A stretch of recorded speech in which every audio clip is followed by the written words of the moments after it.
Westmoreland.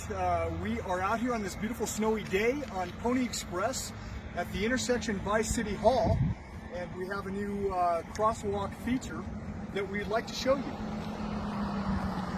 Right here we've got the crosswalk signs and flashing lights to let motorists know that there's a pedestrian crossing.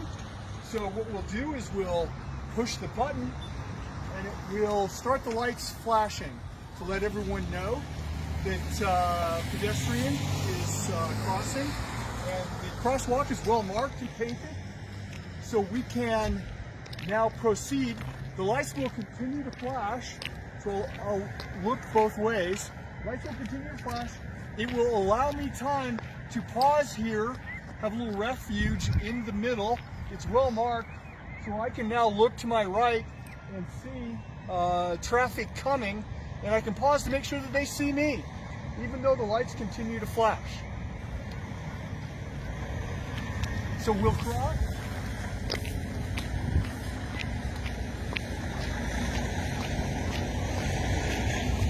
This allows pedestrians to safely cross. Still have plenty of time with the lights flashing.